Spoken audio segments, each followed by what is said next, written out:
Good day folks, Sean here from Air Photography.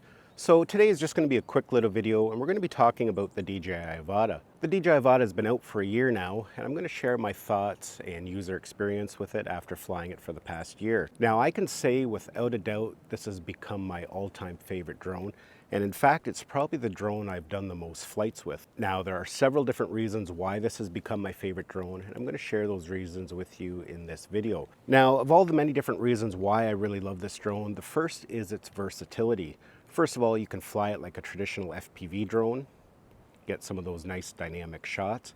But if you prefer, you can enable that horizon balancing, and that'll give you more of a traditional drone look, similar to that of a GPS stabilized platform. So no matter what type of footage you're trying to capture, you're going to be able to get a wide variety of content.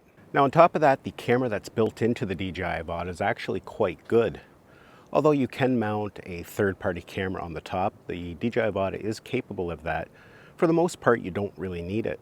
You have the option of using the built-in stabilization, the Rock Steady, or you can disable that and use something like GyroFlow if you want an extra layer of stabilization. But I've been extremely pleased with the quality of the camera. For the most part, I just use the built-in camera. I only mount a third-party camera on the top if I need to capture something very specific. So between the camera quality and the versatility, that's the first reason why this has become one of my favorite drones. Now the second reason is durability. Although like any drone, this thing can be damaged if crashed in a certain scenario. For the most part, if you just have average crashes, you crash into a tree, most likely you can just pick it up, put it back up in the air, and everything is going to be just fine. I have crashed this thing, I would say at least 100 times. Now, the durability is what allows me to capture some of the style of shots that I want to capture. With a traditional GPS drone, they can be pretty fragile, so you're not going to maybe get into some kind of precarious situations with a drone like that. But with the Avata, you can just get into the tightest little openings, even if you happen to bump into a branch or a tree limb or something like that. Chances are the drone is just going to bounce off of it and keep on going. Of course, if it does fall to the ground, as mentioned, you can just pick it up and put it back on its way, or use turtle mode, flip it over, and continue your flight. And when you take that fear away of damaging your drone, as mentioned, you can just maybe perhaps get the shots that you normally wouldn't want to do with something like a Mavic series. So its durability and the ability to get into some really tight openings is another reason why I really enjoy it. Now the third reason is that it is super easy to fly. If you're a person who wants to capture some FPV style footage, but you don't want to spend the time to learn traditional FPV, or maybe you don't have the want, this thing is as easy to fly as a Mavic drone. It has all the same built-in safety features, except for obstacle avoidance, but it has all the fail-safe features like return to home, low battery return to home, and of course just the stability of a GPS drone. With a traditional FPV drone, if you start to panic, chances are it's going to crash. But with this, if you get into a hairy situation, you can just let go of the sticks and the drone's just going to come to a stop and hover. And that can be very important in a lot of situations. The learning curve to fly this is very minimal, and you can fly it with something like the motion controller, or if you want more control like a traditional FPV drone, you can fly it with the FPV controller. Now myself, when it comes to flying drones, capturing cinematic footage is my primary passion. That's what I like to do. So something like this is perfect for me because I can get that cinematic footage without having to spend a lot of time learning FPV. Now don't get me wrong, FPV does kind of intrigue me a bit, and it is something I do plan on experimenting with in the future, but for now this does me just nicely. I can go out for a nice relaxing flight and still get the footage that I want to capture. And that ease of use translates to all aspects of the DJI Avata. That includes learning to fly it, charging the batteries. There's no beta flight you have to learn. You don't have to tune anything.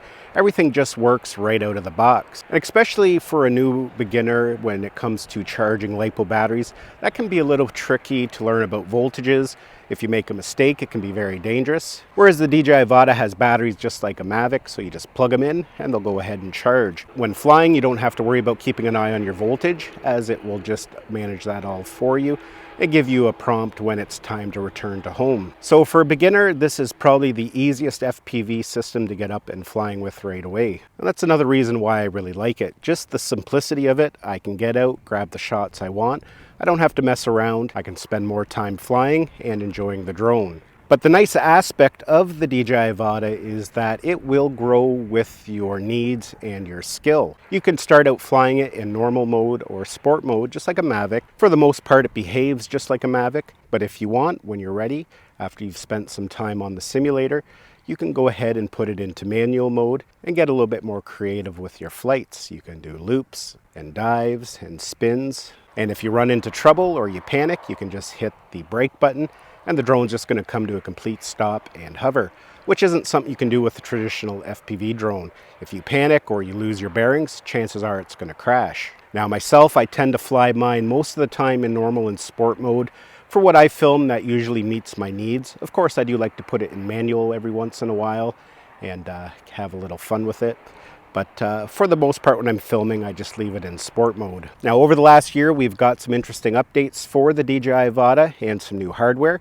DJI released the Goggles Integra, a lower cost version of the goggles. And we also got a new motion controller that had a built-in joystick, and it allows you to fly in reverse. Now, an interesting firmware update we did receive a couple months ago is it allowed us to use the Goggles 2 or the Goggles Integra with something like the Mini 3 Pro or the Mavic 3 Pro. That's a feature a lot of people had been waiting for, so it was really nice that DJI finally brought it to us. I don't really fly my Mavics with my goggles a lot, but it is fun to do from time to time. Now, just like all technology, nothing is perfect, and that includes the DJI Avata. When it was first released, a lot of people were having a tumble issue, and DJI did correct that with some firmware.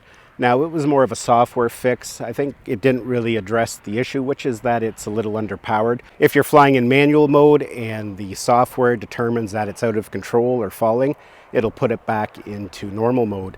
Now, I think it's a little too sensitive because sometimes when I'm flying it now in manual mode and I'm doing a dive, it will just go back into to normal mode automatically. And even though I think I'm in control, perhaps maybe I'm not, but for some reason it'll still go back into normal mode.